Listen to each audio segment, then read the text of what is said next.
우리 함께 예배드리는 우리 가족들과 함께 인사하겠습니다. 사랑합니다. 축복합니다. 사랑합니다. 축복합니다. 추석 명절은 잘 보내셨죠? 여러모로 어려운 불편한 가운데 있는 분도 계시지만 그 가운데서도 또 풍성한 추석이 됐을 거라고 믿습니다. 제가 이렇게 한번 질문 드려보겠습니다. 성도 여러분, 구원 받으셨습니까? 네, 아멘. 질문의 답이 너무도 선명하죠. 우리는 다 구원을 받았습니다. 우리는 구원을 종종 신앙, 구원을 어떤 여행, 여정으로 표현하기도 하고 또 어떤 경주로 표현하기도 합니다. 그 말은 무슨 얘기냐면 우리의 신앙은 아직 목적지에 도달하지 못했다라는 이야기고 결승점에 아직 도착하지 않았다라는 이야기입니다. 즉 목적지를 향해 가고 있고 결승점을 향해 달려가고 있는 중이다라는 것을 말해주고 있죠. 현재 진행형이라는 이야기입니다. 성경에도 빌립보서와 히브리서에는 이런 성도들의 구원을 어떤 성도들을 구원을 향해 달려가는 경주자로 표현하고 있습니다. 아직 목표 지점에 도착하지 못한, 거기를 통과하지 못한 상태, 현재 진행형인 상태를 이야기하고 있습니다. 그럼에도 불구하고 구원 받으셨습니까? 라고 하는 질문에 우리는 당연히 아멘으로 네 그렇습니다 라고 답을 합니다. 그건 무슨 의미일까요? 그건 무슨 의미냐면 믿음으로 의롭다함을 받았다라는 의미입니다. 근데 믿음으로 의롭다함을 받았다는 건 구원받았다는 얘기는 구원을 시작했다라는 의미입니다. 구원을 완성했다라는 의미가 아니라 구원을 시작했다라는 거죠. 우리는 구원받은 하나님의 백성입니다. 즉 다른 말로 바꾸면 우리는 구원을 시작한 하나님의 자녀, 하나님의 백성이라는 말이 되기도 하는 겁니다. 그것을 시작했고 우리는 이제 지금 그 길을 가고 있습니다. 우리나라 말에 이런 말이 있죠. 시작이 반이라고. 그러니까 우리는 시작했기 때문에 이미 반 이상 온 겁니다. 반 이상 왔고 그리고 그동안 우리가 예수를 믿고 신앙생활을 해나가면서 그 남은 반에 또 반 이상을 왔을 겁니다. 어쩌면 더 많은 부분을 왔겠죠. 그래서 거의 구원의 종착지에, 목적지에 도달하신 분도 계실 겁니다. 물론 아직 시작한 지 얼마 안 되는 분이 계신다 할지라도 그분도 반 이상 온 건 맞습니다. 하지만 아직 도달하지 않았기 때문에 우리는 우리를 구원하는 복음에 대해서 여전히 들어야 되고 알아야 되고 그리고 깨우쳐야만 하는 겁니다. 오늘도 이 로마서를 통해서 우리의 눈과 귀와 마음을 열고 다시 복음에 대해서 듣기를 주님의 이름으로 축원합니다. 오늘 우리가 함께 묵상하고 함께 나누게 될 이 말씀 로마서 1장 16절과 17절 이 두 구절은 로마서의 핵심이라고 이야기할 수 있습니다. 즉 로마서 전체는 이 두 구절에 대한 부연 설명 혹은 주석이라고 이야기하기도 합니다. 그만큼 중요한 구절입니다. 오늘 이 말씀을 같이 살펴보려고 합니다. 먼저 15절부터 한번 다시 보도록 하겠습니다. 15절에 이렇게 적혀 있죠. 그러므로 나는 할 수 있는 대로 로마에 있는 너희에게도 복음 전하기를 원하노라 라고 되어 있습니다. 그러니까 바울은 지금 로마에 있는 성도들에게 할 수만 있으면 어떻게든지 복음을 전하고자 한다는 겁니다. 그래서 로마서를 쓰고 있는 거죠. 로마서를 쓰는 이유도 거기에 있습니다. 여러분 아실지 모르겠는데 예전에 이슬비 편지라는 게 있었습니다. 이슬비 전도 편지라는 게 있었죠. 그래서 이제 편지를 써서 아주 예쁜 엽서 형식의 편지에다가 이름을 쓰고 내용을 써가지고 엽서를 보내는 겁니다. 전도를 위해서 하는 거죠. 어떻게든지 복음을 전하고자 하는 하나의 방편 중에 하나였습니다. 물론 지금은 많이 사용하지 않겠죠. 지금은 모바일이 강조되어 있기 때문에 모바일로 그런 메시지를 보내거나 혹은 어떤 영상이나 음성으로 그런 것들을 대체할 겁니다. 그 모든 것이 복음을 전하고자 하는 마음의 표현입니다. 노력입니다. 다 같은 마음인 거죠. 바울이 로마서를 썼던 마음이랑 이슬비 편지를 쓰면서 가졌던 마음 다 같은 마음입니다. 여기에서 주목할 게 하나 있습니다. 그 편지를 받는 대상이 어떤 사람이냐 하는 겁니다. 오늘 우리가 읽었던 로마서는 로마에 있는 성도들이 그 대상입니다. 즉 어려움 가운데에서 힘든 가운데서도 소외된 가운데서도 신실하게 하나님을 믿고 있는 사람들 그들에게 지금 복음에 대해서 이야기해 주기 위해서 편지를 쓰고 있다는 겁니다. 이게 무엇을 말해주냐면 복음은 믿지 않는 사람들에게만 필요한 것이 아니라 신실하게 믿고 있는 사람들에게도 필요한 것이다 라고 이야기하는 겁니다. 복음은 교회 밖에 있는 사람들에게만 들려져야만 하는 소식이 아니라 교회 안에 있는 사람들에게도 들려져야만 하는 소식이라는 이야기입니다. 그래서 우리는 지금도 이렇게 복음을 다시 들어야만 하는 거죠. 교회에 오랫동안 다녔지만, 오랜 시간 신앙생활을 했지만, 오랜 시간 하면서 처음에 가졌던 그 구원의 감격이 희석되고 옅어진 사람들에게 복음은 반드시 들려져야만 하고, 그것도 반복적으로 들려져야만 합니다. 사실 우리의 생명을 좌우하는 것들은 대부분 반복적인 겁니다. 성인 남성이 하루에 숨을 쉬죠, 숨을. 근데 숨을 몇 번 정도 쉬냐면 2만 번 정도 쉰다고 합니다. 성인 남성이. 그러니까 2만 번이라는 이 숨 쉬는 것을 매일매일 반복하고 있는 겁니다. 그리고 우리는 하루에 3끼 밥을 먹죠. 매일매일 먹습니다. 매일매일 일어나서 일을 하고 운동을 하고 활동을 합니다. 걷죠. 그리고 매일 잠을 잡니다. 이 모든 것들 중에 어느 것 하나라도 제대로 이루어지지 않으면 그러면 그 사람은 생명이 위험에 처하는 겁니다. 그러니까 생명이라는 것은 이 반복되는 걸 통해서 이루어지고 성장하고 만들어져 간다는 사실입니다. 복음은 반복적으로 우리에게 들려야만 합니다. 그럴 때 그 복음이 주는 생명을 우리는 받을 수 있고 누릴 수 있고 경험할 수 있는 거죠. 복음을 듣고 복음을 배우고 복음에 대해서 깨닫고 복음에 집중하고 복음을 전하고 복음으로 살아가는 것, 그것은 그리스도인에게 꼭 필요한 생명과도 같은 것, 중요한 것입니다. 사랑하는 성도 여러분, 우리 문화전제일교 모든 성도 여러분, 복음을 알고자 더욱 힘쓰시기를 주님의 이름으로 축원드립니다. 복음을 듣고 복음으로 살아가자고 애쓰고 다짐하는 저와 여러분 되기를 바라겠습니다. 매 순간순간 그래서 우리에게는 복음이 필요합니다. 이제 16절과 17절을 한번 같이 보겠습니다. 16절과 17절을 보면 우리가 방금 읽었던 한글 성경, 개역개정판 한글 성경에는 이 번역하는 과정 중에 종종 생략하는 게 있습니다. 그게 뭐냐면 접속사라는 걸 생략하는데 16절과 17절 앞에 동일하게 헬라어로 가르라고 하는 왜냐하면이라는 접속사가 생략되어 있습니다.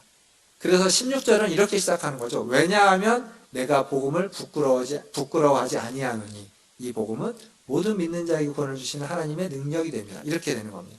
그리고 17절도 마찬가지입니다. 17절도 왜냐하면 복음에는 하나님의 의가 나타나서 믿음으로 믿음에 이르게 하나니 이렇게 되는 겁니다. 그래서 구조상으로 보면 이 왜냐하면이 16절 앞에 있고 17절 앞에 있는데 그것은 무엇을 설명하는 거냐면 15절 바울이 할 수만 있으면 로마에 가서 복음을 전하려고 했는데 왜 그랬냐는 거죠. 왜냐하면 이라고 시작하는 겁니다. 복음을 전하고자 했던 이유는 내가 복음을 부끄러워하지 않는 이유이기도 하죠. 그것은 복음에는 하나님의 능력이 나타났기 때문이라는 겁니다. 그리고 그 복음이 바로 하나님의 능력인 이유는 그 복음에는 하나님의 의가 나타났기 때문이다 라고 말해주고 있는 겁니다. 쉽게 설명하면 이런 겁니다. 바울이 지금 로마서 1장을 쓰면서 로마서를 쓰는 이유를 설명하고 있습니다. 근데 기억하실지 모르겠지만 지난주에 제가 그 이유에 대해서 말씀드렸습니다. 11절에서 13절까지 이유가 먼저 나옵니다. 신령한 은사를 나누어 주어 로마에 있는 성도들을 견고케 하고 그리고 피차 안위함을 얻기 위해서 열매를 맺게 하기 위해서 로마서를 쓴다라고 바울이 앞에 이야기를 했죠. 그리고 지금 또 한 번 이야기하는 겁니다. 내가 가서 너희를 만나고자 하는 이유는 여기 있는 것처럼 16절 17절에서 말하는 것처럼 복음이 하나님의 의가 나타난 하나님의 능력이기 때문이다 라고 말해주고 있습니다. 즉 앞에서는 내가 로마서를 쓰는 이유, 너희에게 가고자 하는 이유는 너희의 유익을 위해서라고 이야기를 했고 지금은 뭐라고 말하냐면 복음 그 자체가 영광스럽기 때문이라는 겁니다.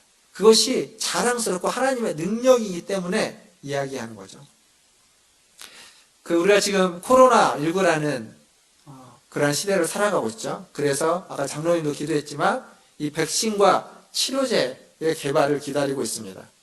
사실 이건 마치 백신과 치료제랑 비슷합니다. 코로나 백신이 개발되면 그 백신을 통해서 코로나가 있음에도 불구하고 우리는 견고하게 살 수 있고 서로에게 힘이 되어줄 수 있습니다. 그러나 치료제가 개발되어서 완벽한 치료제, 약간 불완전한 치료제 말고 어떤 변종에도 코로나의 본질을 이렇게 극복할 수 있는, 이겨낼 수 있는 완벽한 치료제가 개발된다면 사실은 그건 엄청난 가치인 거죠. 왜냐하면 그러면 코로나가 두려울 이유가 없습니다. 코로나가 걸렸다는 걸 확인만 하면 그 치료제를 먹으면 완벽하게 낫기 때문에 후유증도 없고 어떤 변종에도 능히 이겨낼 수 있기 때문에, 그렇다면 아무런 문제가 되지 않겠죠. 그러니까 지금 바울이 로마서를 쓰는데 어떤 마음으로 쓰고 있냐면, 이 로마서가 너희에게 백신이 되어서 너희를 견고케 하고 세워주고 서로 위로되게 하기를 원한다. 뿐만 아니라 이 로마서에 있는 이 복음은 완벽해서 하나님의 능력이 있는 것이어서 어떤 것에서도 너희를 능히 극복하고 구원시킬 수 있다라고 지금 말해주고 있는 겁니다. 그래서 우리는 복음에 대해서 듣고 또 들어야만 합니다. 복음은 우리를 그렇게 바꾸어가는 거고, 또 우리를 새롭게 만들어가고 우리를 치유해 주는 것이기 때문에 그렇습니다. 배우고 또 배워야 되고 깨우치고 또 깨우쳐야 하면서 복음대로 살아가고 또 살아가야만 하는 것, 그것이 바로 우리가 이 복음을 듣고 이 복음을 따라야만 하는 이유입니다. 그런데 바울은 이 복음을 부끄러워하지 않는다라고 이야기를 했죠. 우리는 요즘 성도로서 이 세상을 살아가는데 좀 부끄러운, 낯이 좀 뜨거운 시대를 살아가고 있습니다. 사실 로마 시대에 그리스도인으로서 로마에서 살아간다라고 하는 건 굉장히 부끄러운 일이었습니다. 로마에는 지난주에 말씀드렸던 것처럼 대도시로서 반이나 한 50%가 노예 혹은 노예였다가 자유인이 된 사람들이었다고 했죠. 근데 이 복음은 주로 그들에게 전해졌습니다. 노예나 혹은 노예였다가 자유인이 된 사람들, 즉 로마라는 그 대도시 안에서 소외된 계층의 사람들에게 주로 복음은 전해졌다는 사실입니다. 뿐만 아니라 그 복음이 그 사람들이 듣기에는 굉장히 어리석어 보였습니다. 왜냐하면 그 복음을 믿는다는 것 자체가 자신들이 가지고 있었던 많은 것들을 버리거나 혹은 손해를 감수하는 것인데, 그렇게 믿는 신이 로마 사람들이 멸시하고 조롱하는 십자가에 못 박힌 신이라는 거죠. 자신들의 것들을 손해를 감수하면서 때로는 목숨을 걸고서 믿는 신이 십자가에, 조롱하는 십자가에 못 박혀 죽은 신이라는 겁니다. 근데 그런 신에게 목숨을 걸고 인생을 걸고 손해를 감수한다? 그건 어리석은 겁니다. 그들이 보기에 아주 미련한 것에 지나지 않는 겁니다. 한심했을 겁니다. 그래서 지금 바울은 그것이 바로 하나님의, 구원을 주시는 하나님의 능력이라고 이야기하고 있습니다. 즉 무슨 얘기냐면, 헬라인인 그들이 모르는 것이 있다는 겁니다.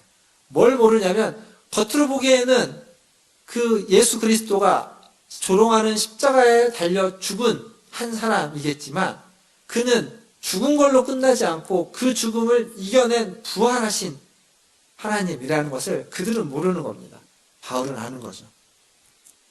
그러니까 바울이 지금 이야기하고 있는 이 복음이라는 것은 그냥 듣기 좋은 어떤 말이나 어떤 메시지가 아니라, 바울이 전하는 복음은 좋은 소식을 넘어서서 능력의 소식입니다.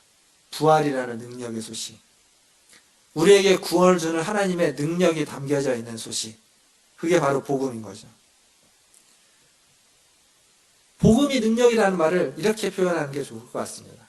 그것은 우리의 생각과 마음, 우리의 인생과 우리의 가치, 우리의 목표와 인간관계, 모든 것들을 바꾸는 것. 그것이 복음이 능력이라는 이야기입니다. 하나님과의 관계를 바꾸는 것, 화해시키는 것, 복음이 능력이라는 겁니다. 제가 설교를 준비하는 중에 어느 교회에서 한 교회의 한 가정에 대한 이야기를 다른 분의 설교를 통해서 좀 들었습니다. 그 가정은 부부가 택배 일을 하고 있었습니다. 열심히 일하는 거죠. 아주 성실하게 아주 열심히 살아가는 부부였습니다. 그런데 불의의 사고를 당하게 됩니다. 그날도 택배를 배달하기 위해서 차를 타고 가는 중에 다른 운송 차량과 부딪혀서 사고가 나게 됩니다. 근데 가만히 있는데 그 차가 와서 받아버렸어요. 그래서 그 남편의 아내가 그 자리에서 바로 즉사해버렸습니다. 얼마나 원통하겠습니까? 얼마나 억울하겠습니까? 그 가해자들이 얼마나 믿겠습니까? 그래서 이 남편은 그 가해자를 절대 만나지 않겠다고 했답니다. 그러던 중에 교회에 왔고 하나님의 말씀을 듣는 중에 자꾸 마음 가운데 그들을 용서해야 된다는 마음, 그것이 그리스도인다라는 이야기를 마음속에 자꾸 들려지게 돼서 어렵고 힘들지만 가해자를 만나기로 했다는 거죠. 그래서 가해자를 만나보니까 그 가해자는 아내와 어린 아이를 두고 장모님을 모시고 사는 30대 중후반의 아주 젊은 성실한 가장이었던 거죠. 그들도 사고가 나서 가해자가 되어서 얼마나 큰 일이겠습니까? 그래서 이 아내가 죽은 그 남자 집사님이 그 가해자를 만나고 그렇게 이야기했답니다. 내가 용서해 주겠다고. 용서해 줄 테니까 대신 교회 나가라고. 그 한마디 하고 돌아가는데 그 아내와 그 장모님이 그렇게 울더랍니다. 그게 쉬운 걸까요? 쉽지 않죠. 쉬운 거 아닙니다. 무엇이 이 사람을 그렇게 하게 만들었을까요? 누군가 그 사람에게 당신이 그리스도인이니까 그래도 그들을 용서해야 되지 않겠냐라고 이야기한다면 그렇게 얘기해서는 안 되는 겁니다. 그렇게 쉽게 얘기할 수 없습니다. 누가 하라고 해서 할 수 있는 일이 아닙니다. 그러나 복음이 그를 변화시킨 겁니다. 복음이 그의 마음을 바꾸어주게 만들었고 복음이 그 상황에서 자기 아내를 죽음 가운데 처하게 한 그 사람을, 그 가족을 용서하게 만들었던 거죠. 용서할 수 없는 자를 용서하게 만들고 화해할 수 없는 관계를 화해하게 만드는 것, 그게 바로 복음의 능력입니다. 사랑하는 성도 여러분, 뭔가 변화가 필요하십니까? 코로나19라는 이러한 세대를 살아가고 있는 우리에게 그냥 지금의 이 상황이 아닌 뭔가 새롭게 변화되고 싶고 변화가 필요하고 변화를 원하십니까? 그 변화의 원동력은 복음에 있습니다. 복음의 능력이 우리를 변화시킬 수 있고 우리를 새롭게 할 수 있습니다. 우리에게 필요한 건 그 복음을 믿는 겁니다. 복음은 모든 믿는 자에게 구원을 주시는 하나님의 능력이 된다라고 16절은 분명히 이야기하고 있습니다. 믿어야 그 능력을 받을 수 있고 경험할 수 있습니다. 마치 무슨 얘기냐면 전기가 있고 전등이 있는데 전원 스위치를 켜야만 이 전기가 흘러가서 전등에 불을 밝히는 것처럼 복음이 있지만 우리가 변화를 원하는데 믿어야만, 전원 스위치를 켜야만 그 복음은 역사가 되고 능력으로 나타나는 겁니다. 전원 스위치를 켜지 않으면, 믿지 않으면 복음은 우리에게 능력을 미칠 수 없게 되는 겁니다. 믿음을 켜십시오. 믿음의 전원을 올리십시오. 믿음을 사용하여 복음의 능력을 경험하시는 저와 성도님들 다 되시기를 주님의 이름으로 축원합니다. 남들이 듣고 경험한 복음 말고, 남들이 듣고서 그 사람은 그랬구나, 훌륭하구나, 그래 복음은 그런 능력이 있지 라고 하는 수준에 머무르지 말고 내가 직접 그 복음을 경험하고 그 복음의 능력을 경험하기 위해서 그 복음을 믿고 그 복음을 따르시는 여러분 되기를, 우리 문화수련교회 성도들 다 되시기를 주님의 이름으로 축원합니다. 여기서 복음에 대해서 한 가지를 좀 더 이야기하려고 합니다. 제가 오늘 16절, 17절까지 본문을 읽었는데 17절은 다음 주에 좀 같이 이어서 말씀을 전하고 복음에 대해서 한 가지만 더 말씀드렸으면 좋겠습니다. 복음 계속 이야기하고 있는데 복음의 내용은 뭘까요? 복음이라고 하는 그 한마디에 들어가 있는 것은 어떤 걸까요? 우리가 아는 복음은 쉽게 말하면 예수님이 우리의 죄를 위해서 십자가에 달려 죽으셨다가 부활하셨다라는 겁니다. 그게 복음의 내용입니다. 그것을 다른 말로 좀 바꿔서 보면 십자가 복음 혹은 십자가 속죄의 복음 혹은 이신칭의 이런 식으로 다 표현할 수 있습니다. 근데 그게 복음의 내용입니다.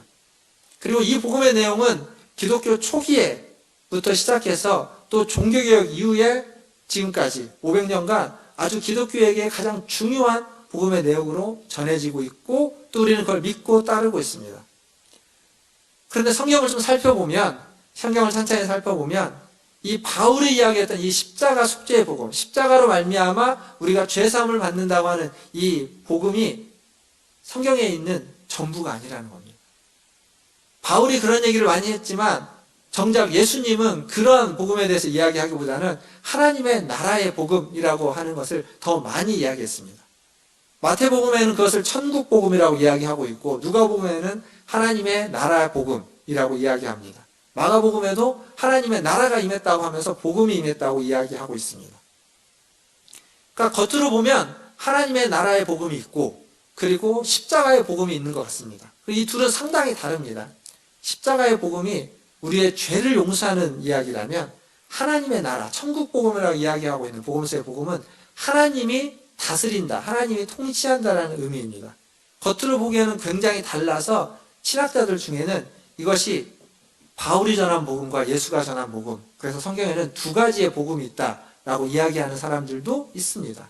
그러나 이것은 다른 복음이 아니라 같은 복음입니다. 같은 복음, 하나에 대한 이야기입니다.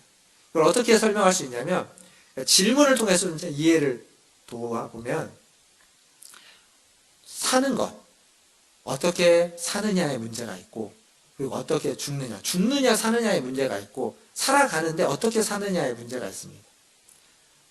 죽느냐 사느냐의 문제는 바로 십자가 복음에 대한 이야기입니다. 예수 그리스도를 믿고 죽어야 천국에 가는 거죠. 죽느냐 사느냐의 문제입니다. 천국 가는 것과 관련된 것이죠. 그러나 하나님의 나라의 복음은 어떻게 사느냐의 문제입니다. 이 땅에서 어떻게 살 것이냐, 하나님의 자녀로 살 것이냐 아니면 사단의 자녀로 종으로 살 것이냐라는 거죠. 십자가의 복음이 죽음의 문제에 관심이 있는 거라면 하나님 나라 복음은 삶의 문제, 이 땅에서 하나님의 백성으로 살아가는 것에 훨씬 더 관심이 있습니다. 성경의 많은 내용이 사실은 죽고 난 다음에 천국에 가는 문제에 대한 얘기보다 이 땅에서 어떻게 하나님의 사람으로 살아갈 것이냐에 대한 얘기를 성경은 더 많이 이야기해주고 있습니다. 물론 둘 다 필요합니다. 둘 다 이 땅에서도 하나님의 백성으로 살아가야만 하고 그리고 이 땅의 삶을 마무리하고 난 뒤에는 하나님이 계신 곳, 천국에 가서 사는 것, 그것이 우리의 마지막 고울이 될 겁니다. 둘 다 필요하지만 분명히 성경은 이 땅에서 어떻게 살아가야만 하는지를 더 많이 이야기해주고 있다는 거죠. 그러니까 복음이라고 말하는 것, 구원이라고 하는 것을 죽고 난 뒤에 천국 가는 문제로만 생각해서는 안 된다는 겁니다. 복음은 이 땅에서 어떻게 살아갈 것이냐의 문제입니다. 그래서 복음은 믿는 자에게 구원을 주시는 하나님의 능력이 된다고 말할 때 그것은 믿어서, 복음을 믿어서 천국에 간다라는 것도 있지만 그것보다 더 많은 부분은 복음을 믿어서 이 땅에서 하나님의 능력을 경험하면서 살아간다라는 이야기인 겁니다. 이 땅에서 하나님의 뜻대로 살아가기 위해서도 복음이 필요하다는 겁니다. 그러니까 복음은 천국 가기 위해서만 필요한 게 아니라는 거예요. 복음은 이 땅에서 살아가기 위해서 필요한 겁니다. 그래서 바울이 속죄의 복음, 십자가의 복음을 이야기했다라고 이야기하는 바울이 로마서를 보면 로마서 1장에서 8장까지 이 구원에 대한 이야기를 하고 있지만 뒤에 가보면 이제 12장부터는 이 땅에서 어떻게 살아가야만 하는지에 대해서 많은 부분을 또 할애하고 있습니다. 바울조차도 그렇게 이야기합니다. 십자가의 복음만 전하는 바울조차도 이 땅에서 복음으로 살아가야만 하는 것에 대해서 강조하고 있다는 사실이죠. 우리가 복음에 대해서 이야기할 때 그 복음을 항상 내면화시켜서 개인의 구원의 문제로만 그래서 생각하면 안 되는 겁니다. 복음은 나 개인의 구원이 있지만 그 구원으로서 끝나는 것이 아니라 구원받은 자로서 내가 살아가는 삶의 자리에서 다른 사람과의 관계 속에서 그리고 다른 사람들과 어울려서 하는 사회 속에서 복음은 우리에게 필요한 것이고 그 복음이 하나님의 능력으로 우리에게 나타나야만 한다는 사실입니다. 이제 말씀을 좀 마무리하겠습니다. 요새의 함락이라는 책이 있습니다. 요새의 함락이라는 책은 2차 대전을 경험했던 한 사람이 군인으로서 경험했던 한 사람이 쓴 책인데 그 책에는 이런 그 저자의 경험담이 소개되어 있습니다. 요새의 함락이라는 책의 저자는 2차 대전 때 B-17이라는 폭격기를 몰고 독일의 한 도시를 폭격하기 위해서 이렇게 출발했다고 합니다. 그래서 가서 비행기를 몰고 와서 폭격을 하는데 근데 이제 밑에서는 대공포를 쏘는 거죠. 대공포를 쏴서 그 비행기를 격추시키기 위해서. 근데 폭격을 하는 중에 그 대공포에 비행기가 맞았답니다. 한 발 맞은 게 아니라 여러 발을 맞았는데 다행히 터지지 않은 거예요. 불안하죠, 맞았으니까. 터지지 않아서 어떻게 임무를 마치고 돌아와가지고 활주로에 내려서 보니까 연료탱크에 대공포가 11발이나 맞았다는 겁니다. 근데 안 터진 거예요. 11발이 다 불발탄인 거죠. 대공포를 위해서 터지는 포 있지 않습니까? 팡팡팡 터지는 포인데 안 터진 겁니다. 불발탄이어서 살았던 거죠. 터질 수도 있었는데. 비행기를 향해 쏜 대공포, 불발탄이었던 그 대공포. 혹시 우리가 매주일 예배 드리면서 이야기하고 있는 복음, 십자가, 사랑, 구원, 은혜, 자비, 이게 다 그냥 불발탄 같은 대공포는 아닐까요? 모여서 열심히, 지금은 이제 그러지도 못하고 있지만 이제는 열심히 모여서 예배 드리고 통성으로 기도하고 했던 이 모든 것들이 능력이 없는, 터질 힘과 능력이 없는, 화약 없는, 속이 텅 빈 깡통 같은 불발탄 아니었을까? 우리는 한번 돌아봐야만 합니다. 지금 한국 사회에 많은 문제들이 있습니다. 그 문제 중에 하나가 교회입니다.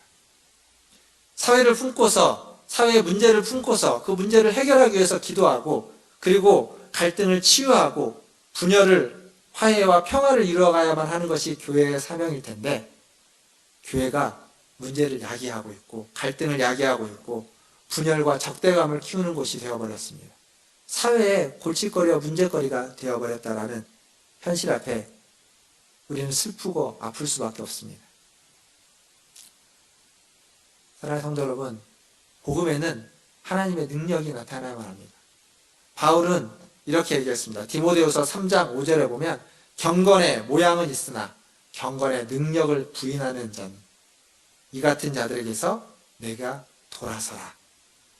경건의 모양은 있으나 경건의 능력을 부인하는 자, 경건의 능력이 없는 자, 복음의 모양은 있지만 복음의 능력이 없는 자에게서 돌아서라 라고 바울은 이야기하고 있습니다. 경건의 모양, 복음의 모양으로만 살아가지 마십시오. 복음의 능력, 경건의 능력으로 살아가야만 합니다. 물론 모양이 필요합니다. 형식도 필요합니다. 있어야만 합니다. 그러나 그것만으로는 안 됩니다. 능력이, 복음의, 경건의 능력이 있어야만 하는 겁니다. 복음의 메시지가 필요합니다. 말이 필요하죠. 그러나 그 말과 함께 그 말이 실제가 되는 능력이 나타나야만 하는 겁니다. 복음의 능력을 경험하시고 복음의 능력을 사모하시는 우리 문화신제일교회 모든 성도들 되시기를 주님의 이름으로 축원합니다. 복음의 능력을 사모해서 복음의 능력을 경험하고 그 복음이 나를 회복시키고 나와 내 가족과 우리 교회와 또 이 사회와 민족을 회복시켜가는 그러한 놀라운 능력으로 역사되는 것을 경험하고 목도할 수 있는 우리 문화천지교회 모든 성도들 되시기를 주님의 이름으로 축원드립니다. 기도하겠습니다.